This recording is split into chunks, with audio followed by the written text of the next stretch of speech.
O melhor amigo, o homem da minha namorada, soltou: "Você não é bom o suficiente para ela, ela merece melhor." Eu respondi: "Isso é a sua opinião." Ele debochou: "É um fato." Eu disse: "Então ela pode namorar você." "Ah, espere, ela te recusou 2 vezes." A cara de choque dele. Quando minha namorada confirmou e disse: "Ele está certo, você fez todo mundo perceber." Eu, 27 homem, acabei de largar uma bomba na festa de aniversário da minha namorada que fez o melhor amigo dela ficar completamente calado pela primeira vez em 2 anos, ainda processando tudo o que rolou. Minha namorada, 26, e eu estamos juntos há 2 anos, nos conhecemos através de um grupo de hobby em comum, clicamos imediatamente, fomos morar juntos depois de 1 ano. Relacionamento sólido, ou pelo menos eu achava até o melhor amigo dela entrar na jogada regularmente. O melhor amigo dela, 28, a conhece desde a faculdade. Eles foram colegas de quarto no 2º ano, continuaram próximos depois da formatura. Quando começamos a namorar, ele era cordial, educado, normal. Depois cerca de 6 meses, algo mudou. Começou pequeno. Comentários sobre o meu emprego.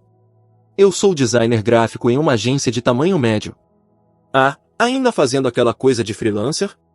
Quando eu tinha literalmente acabado de contar para todo mundo sobre a minha promoção. Que fofo! Quando eu mencionei um projeto do qual eu me orgulhava, minha namorada dava risada.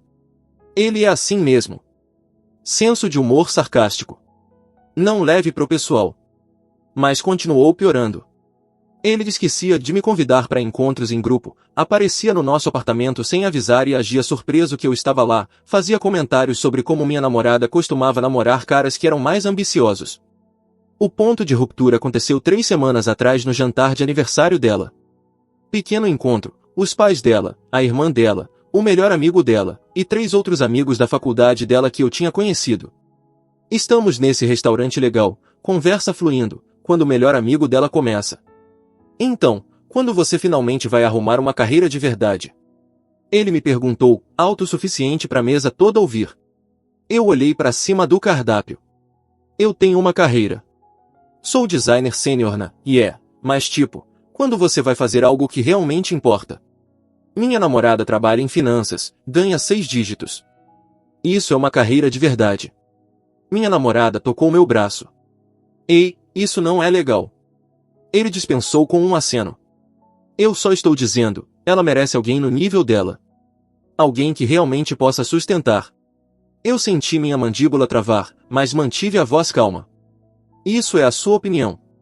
Ele se recostou, sorrindo debochado. "Não é opinião, é um fato. Você não é bom o suficiente para ela. Ela merece melhor." A mesa ficou quieta. A mãe dela parecia desconfortável. A irmã dela estava olhando pro prato. Algo em mim simplesmente estalou, não de raiva, de clareza. "Então ela pode namorar você," eu disse calmamente. "Ah, espere. Ela te recusou 2 vezes." O rosto dele ficou branco, depois vermelho. "O que você?" Eu olhei para minha namorada. "Ele te pediu em namoro 2 vezes, né? Uma vez no 2º ano e uma vez logo depois da formatura?" Todo mundo na mesa virou para olhar para ela. Ela tinha ficado pálida, olhos arregalados. "Eu, como você?" "Você me contou, 6 meses atrás, quando estávamos falando sobre como nos conhecemos e você mencionou que ele tinha tentado tornar romântico, mas você só o via como amigo." O melhor amigo dela se levantou tão rápido, a cadeira dele arranhou. "Isso não, aquilo foi diferente." "Diferente como?" eu perguntei. "Diferente porque você decidiu depois de 2 recusas que se não pudesse tê-la, ia garantir que qualquer um que ela namorasse se sentisse inadequado." O pai dela fez um barulho que pode ter sido uma risada contida. Minha namorada estava encarando o melhor amigo dela. "É isso que tem sido tudo isso?" Todos os comentários, a atitude com ele: "Não, eu estou cuidando de você. Ele não é bom o suficiente. Você precisa de alguém como você." A irmã dela cortou. "Cara, ela disse não 2 vezes, segue em frente." Ele olhou ao redor da mesa. Ninguém estava do lado dele. A mãe dela estava dando para ele aquele olhar decepcionado. Os outros amigos dela de repente ficaram muito interessados nas bebidas deles. "Sabe de uma coisa?" ele disse, pegando o casaco. "Tá bom, quando esse relacionamento desmoronar, não venha chorar pra mim." Ele saiu furioso. Deixou o cartão de crédito dele na mesa pela parte dele da conta, o que foi quase engraçado considerando os comentários dele sobre a minha situação financeira. O jantar continuou, mas a energia estava estranha. Minha namorada ficava pedindo desculpas. Os pais dela foram excessivamente legais comigo, o que parecia compensação. Os amigos dela estavam me dando aqueles olhares solidários. Chegamos em casa por volta das 23 horas. Ela ficou quieta o caminho todo. Desculpa, ela disse enquanto entrávamos. Eu não tinha ideia que ele era, eu achava que ele só estava sendo protetor. Por 2 anos, eu sei, eu devia ter percebido, eu devia ter dito algo. Eu me sentei no sofá. Você sabia que ele estava falando de mim para outras pessoas? Ela congelou. O quê? O grupo de amigos dela? Ele tem falado coisas sobre mim quando eu não estou por perto? Eu não, quer dizer, às vezes ele fazia comentários, mas eu achava, que tipo de comentários? Ela se sentou parecendo miserável. Que você estava me segurando para trás. Que eu podia fazer melhor, que você não era. Ela respirou fundo. Que você não era sério sobre a sua carreira ou o nosso futuro. E você nunca me contou. Eu achava que ele ia superar. Eu achava que uma vez que ele visse o quão felizes nós estamos, ele ia parar. Eu balancei a cabeça devagar. Tá bom, tá bom. Eu preciso de um tempo para pensar sobre isso. Isso foi há 3 semanas. As consequências do jantar de aniversário têm sido intensas.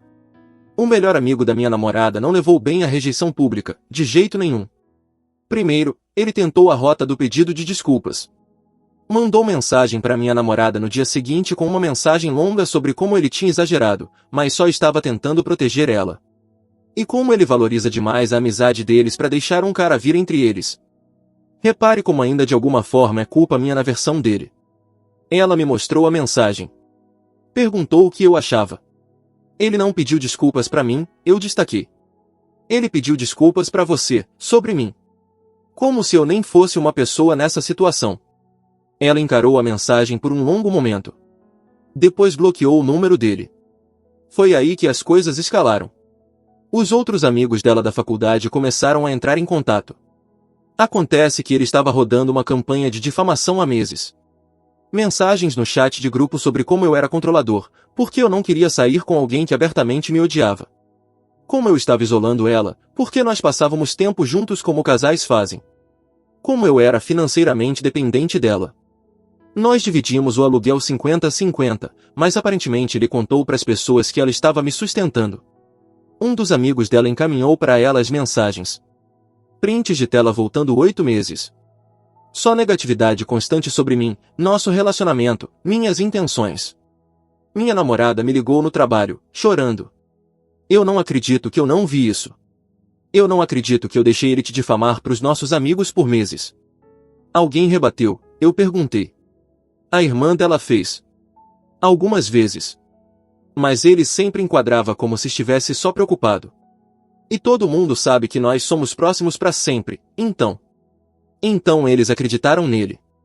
Ou pelo menos não questionaram o suficiente. O melhor amigo dela tentou uma abordagem diferente quando o bloqueio não funcionou. Começou a aparecer nos lugares que ele sabia que nós estaríamos. Cafeteria que nós íamos aos domingos. Feira que nós frequentávamos nas manhãs de sábado. Até no saguão do nosso prédio uma vez. Cada vez ele tentava falar com ela. Me ignorar completamente. Agir como se eu não estivesse ali parado. Precisamos conversar, ele disse na cafeteria. Sozinhos. Não, ela disse. Não precisamos. Você realmente vai jogar fora 8 anos de amizade por causa de algum cara? Eu estou jogando fora uma amizade com alguém que tem mentido pra mim e sobre o meu namorado por meses. Isso não é amizade. Ele me olhou então. Realmente me olhou. O ódio era tão claro. Isso é culpa sua, ele disse. Você virou ela contra mim. Na cara, eu respondi. Você fez isso sozinho. Ele deu um passo mais perto. Você acha que ganhou? Você acha que acabou? Minha namorada se colocou entre nós. Para, só para. Nos deixe em paz. Senão o quê? Senão eu vou pedir uma ordem de restrição. Estou falando sério. Isso é assédio. Ele saiu. Mas o olhar que ele me deu disse que isso não tinha acabado. 2 dias depois, minha namorada recebeu uma ligação do supervisor dela no trabalho. Alguém tinha mandado um e-mail anônimo para a empresa dela alegando que ela estava tendo um relacionamento inadequado com um subordinado. Ela não está. E usando recursos da empresa de forma errada. Ela não está. O RH teve que investigar. Ela teve que passar por entrevistas, fornecer provas das atividades de trabalho dela, provar que não tinha feito nada errado. Foi humilhante e estressante. Nenhuma prova que era o melhor amigo dela. Mas o timing era suspeito. Aí eu comecei a receber pedidos de amizade estranhos nas redes sociais. Perfis falsos sem fotos, nomes genéricos. Eles mandavam mensagens. Sua namorada está te traindo. Ela está te usando. Ela fala sobre o quão chato você é. Eu bloqueava. Mas continuavam vindo. A irmã da minha namorada finalmente nos contou algo que mudou tudo. Ele tentou beijá-la, ela disse durante o jantar na nossa casa. Ano passado, na festa de aniversário dela antes de vocês tornarem público, o rosto da minha namorada ficou frouxo. O quê? Você não lembra? Você tinha bebido um pouco. Ele ficava tentando te levar sozinha para a sacada. Eu fiquei perto porque algo parecia errado. Quando você foi ao banheiro, ele me disse que ia dar em cima aquela noite. Mas nada aconteceu. Porque eu literalmente não saí do seu lado o resto da noite. E aí 2 semanas depois, você começou a postar fotos com ele. Ela acenou para mim. Ele está amargurado desde então. As peças se encaixaram. A linha do tempo. A hostilidade escalando. A possessividade disfarçada de proteção. Minha namorada me olhou. O que a gente faz? A gente documenta tudo, eu disse. Toda mensagem. Toda vez que ele aparece. Todo perfil falso. A gente monta um caso. A irmã dela sorriu. Eu gosto dele. A documentação foi mais fácil do que esperado. O melhor amigo dela continuou se autodestruindo. Depois da jogada do e-mail anônimo no trabalho da minha namorada, que não deu em nada porque ela é realmente boa no trabalho e não tinha nada a esconder, ele tentou ir atrás de mim. De repente, meu chefe recebeu um e-mail alegando que eu estava usando equipamento da empresa para projetos pessoais. Também falso. Também facilmente desmentido. Também claramente do mesmo tipo de conta de e-mail anônima. Meu chefe me chamou, me mostrou o e-mail, e perguntou, você tem uma ex-louca ou algo assim? Melhor amigo obcecado da namorada que foi recusado 2 vezes e não consegue lidar que ela está feliz com outra pessoa. Ah, o clássico. Quer que eu encaminhe para o nosso time jurídico? Isso é assédio. Eu disse sim. O advogado da nossa empresa mandou uma carta de cessar e desistir pro endereço de e-mail. Voltou, mas nós tínhamos documentação. Enquanto isso, o grupo de amigos da minha namorada estava implodindo. Uma vez que os prints das mensagens do chat de grupo do melhor amigo dela vazaram, as pessoas começaram a tomar lados. A colega de quarto da faculdade dela confrontou ele diretamente. Cara, você tem mentido sobre ele há meses. Por que a gente acreditaria em qualquer coisa que você diz agora? Eu não estava mentindo. Eu estava tentando proteger ela. De quê? De ser feliz? De ter um relacionamento saudável? De não ficar com você? Ele aparentemente surtou. Começou a gritar sobre como ele tinha estado lá para ela em tudo, como ele merecia uma chance, como era para ser eles. A colega de quarto gravou, mandou pro chat do grupo. Até as pessoas que estavam neutras viraram contra ele depois disso. Mas ele ainda não tinha terminado. É aqui que fica realmente louco. Minha namorada recebeu uma carta no nosso apartamento, com aparência oficial. Aviso final de cobrança de dívida de $4.300 por um cartão de crédito que ela nunca abriu. Ela surtou. Ligou para a companhia do cartão. Fraude. Alguém tinha aberto uma conta no nome dela 6 meses atrás. As compras. Todas em lugares que o melhor amigo dela tinha indicado para ela. Restaurantes que ele recomendou. Lojas que ele mencionou. Até uma assinatura de academia no lugar onde ele malha. Nós registramos boletim de ocorrência. O detetive perguntou se nós tínhamos ideia de quem poderia ter feito. O ex-melhor amigo dela, eu disse. Ele tem acesso às informações pessoais dela de quando eram colegas de quarto. Número do seguro social, data de nascimento, nome de solteira da mãe. Tudo isso estava em documentos compartilhados do contrato de aluguel do apartamento deles na faculdade. Você pode provar que foi ele? Ainda não. Mas o padrão das compras bate com as recomendações dele e o timing alinha com quando ela começou a se afastar dele. O detetive disse que iam investigar. 2 dias depois, o melhor amigo dela apareceu no nosso prédio. Tocou o interfone, alegando que tinha algo importante para contar para ela. Ela não deixou subir. Conversou pelo interfone. A polícia me ligou, ele disse, voz tremendo. Sobre um cartão de crédito? Isso é insano. Eu nunca faria. Você tem meu número do seguro social, ela disse. Você tem minha data de nascimento. Você sabe o nome de solteira da minha mãe. E de alguma forma um cartão foi aberto no meu nome com compras em todos os lugares que você me indicou? Isso é coincidência. É?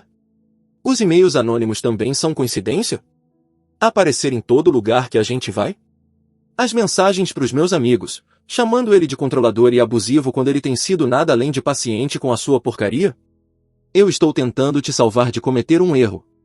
O único erro que eu cometi foi não te cortar há 2 anos quando ele me contou que você tinha sido recusado 2 vezes e eu achei que não importava porque éramos só amigos.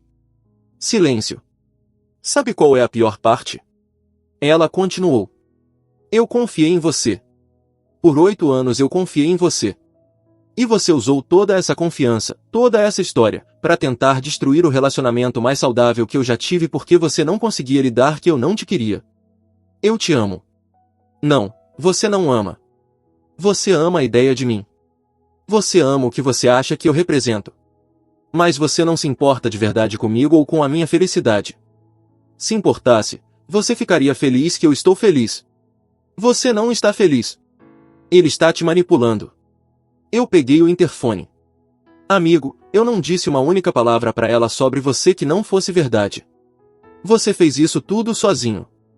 Você virou ela contra mim.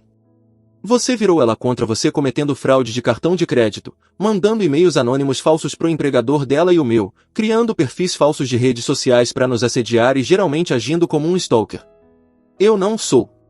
Você está na câmera agora, minha namorada disse, parado do lado de fora do nosso prédio, nos assediando depois que pedimos para parar. A polícia tem as gravações das últimas 3 vezes que você fez isso. Você precisa ir embora e não voltar. Ele saiu. Mas a gente ouviu ele gritando no saguão sobre como nós íamos nos arrepender disso. No dia seguinte, minha namorada recebeu uma ligação do detetive. A companhia do cartão rastreou o endereço IP da criação da conta, bateu com o endereço residencial do melhor amigo dela. Nós vamos acusar, o detetive disse. Roubo de identidade, fraude. Ele está olhando para possível tempo de prisão. Faz 2 meses desde o jantar de aniversário dela. As coisas legais ainda estão em andamento, mas aqui é onde tudo está. O ex-melhor amigo dela foi preso há 3 semanas. Acontece que a fraude do cartão de crédito foi só o começo.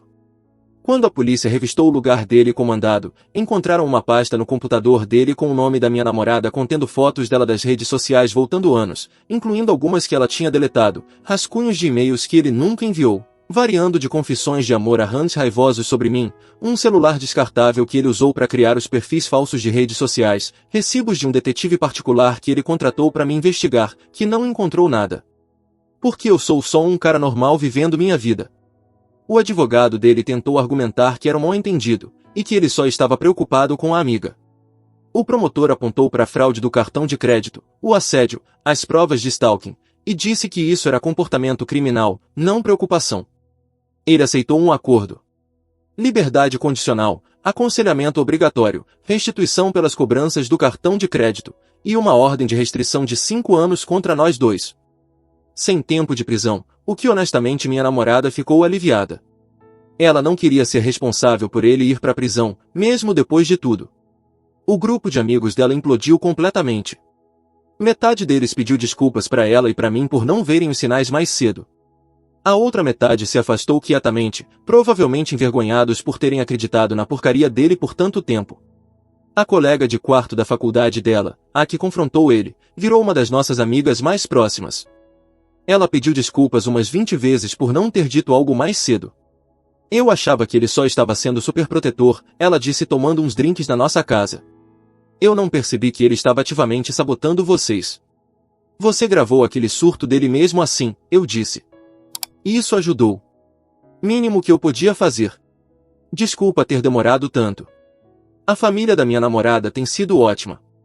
O pai dela me puxou de lado na casa deles no fim de semana passado. Eu te devo um pedido de desculpas, ele disse. Eu sabia que aquele garoto tinha uma queda pela minha filha. Eu achava que ele tinha superado. Eu devia ter dito algo quando ele começou a agir como babaca com você.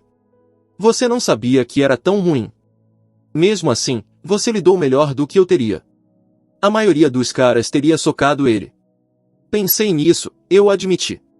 Mas isso teria me tornado o vilão da história. Melhor deixar ele se destruir sozinho, ele riu. Homem esperto. O relacionamento entre minha namorada e eu passou por alguns momentos difíceis durante tudo isso. Teve discussões sobre por que ela não me defendeu mais cedo, por que ela ignorou o comportamento dele por tanto tempo, se ela realmente valorizava nosso relacionamento tanto quanto valorizava aquela amizade. Fizemos terapia de casal por algumas semanas. Ela estava lidando com muita coisa, traição de alguém que ela confiava há 8 anos, culpa por não ter me protegido do assédio dele, raiva dela mesma por ter sido tão cega. Mas nós superamos. Ela tem feito esforço genuíno para priorizar a gente, para estabelecer limites com amigos, para ouvir quando eu digo que algo não parece certo em vez de ignorar. Na semana passada, uma das amigas dela do grupo encaminhou uma mensagem para ela. O ex-melhor amigo dela aparentemente criou uma nova conta de rede social violando a condicional e estava postando coisas vagas sobre traição e amigos falsos e a que escapou. Ela reportou pro oficial de condicional dele imediatamente. Eu cansei de proteger ele, ela disse. Cansei de dar desculpas. Ele fez isso consigo mesmo. O oficial de condicional ligou de volta 2 dias depois.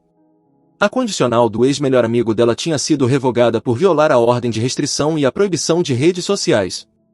Ele está cumprindo 60 dias na prisão do condado. A resposta dela? Bom. Quanto a nós? Estamos sólidos. Melhores que sólidos na verdade. Passar por toda aquela situação me mostrou que ela está disposta a lutar por nós quando importa e mostrou para ela que eu não vou a lugar nenhum só porque as coisas ficam difíceis. Estamos falando em ficar noivos no ano que vem. A irmã dela já me disse que vai me ajudar a escolher a aliança quando chegar a hora. Só não pede em casamento num jantar em grupo, ela disse rindo. Já tivemos drama o suficiente nesses. Ponto justo. Olhando para trás, o louco é como tudo era óbvio. O melhor amigo dela nunca superou ser recusado, nunca seguiu em frente, construiu toda essa fantasia onde se ele só esperasse o suficiente, se provasse o suficiente, fizesse todo mundo parecer ruim o suficiente, ela finalmente escolheria ele. Mas não é assim que a vida funciona. Não é assim que as pessoas funcionam. Você não pode fabricar sentimentos. Você não pode manipular alguém para te amar. Tudo o que ele fez foi destruir uma amizade de 8 anos e ganhar um registro criminal para si. Enquanto isso, eu estou aqui, no nosso apartamento, com o nosso gato, planejando nosso futuro, vivendo a vida que ele queria mas nunca poderia ter porque não conseguia aceitar um simples não. Alguém me perguntou se eu sentia pena dele. Honestamente, não muito. Sinto pena da minha namorada que perdeu alguém que ela considerava família. Sinto pena dos pais dele que têm que lidar com as consequências. Mas dele? Ele fez suas escolhas. Todo passo do caminho, ele escolheu escalar em vez de seguir em frente. Escolheu machucar ela para chegar em mim. Escolheu quebrar a lei porque não conseguia lidar com rejeição. Essas são as consequências dele para viver. Minha namorada me perguntou outra noite por que eu nunca perdi a calma durante tudo isso. Por que eu fiquei calmo quando ele estava ativamente tentando destruir minha vida? Por que ficar bravo teria tornado sobre mim e ele, eu disse. Mas nunca foi sobre mim e ele. Era sobre você escolhendo sua própria vida, sua própria felicidade. Eu só precisava confiar que eventualmente você veria quem realmente se importava com você e quem só estava fingindo se importar para manipular você. Ela chorou. Lágrimas boas, porém. Aí ela disse algo que eu nunca vou esquecer. Sabe qual é a diferença entre você e ele? Você confiou em mim para fazer minha própria escolha. Ele tentou fazer por mim. É realmente nisso que tudo se resumia. Respeito. Confiança. Amor de verdade versus obsessão possessiva. 2 anos depois, ainda estamos aqui. Ele não. E honestamente, isso parece o único final que essa história poderia ter tido. Para qualquer um lidando com algo parecido, seja um amigo ciumento, um ex que não segue em frente, ou qualquer um tentando sabotar seu relacionamento de fora, documente tudo, confie no seu instinto, e deixe eles se destruírem sozinhos. Pessoas que realmente se importam com você vão mostrar isso através de apoio, não sabotagem. As que precisam derrubar seu relacionamento para se sentirem importantes não são seus amigos. São obstáculos fingindo ser aliados. Corte eles. Siga em frente. Seja feliz apesar deles. Essa é a melhor vingança que existe. Estamos planejando noivado para a primavera. O ex-melhor amigo dela pode curtir a prisão do condado enquanto eu curto o resto da minha vida com alguém que finalmente me vê claramente. Se sente bem pra caramba, não vou mentir.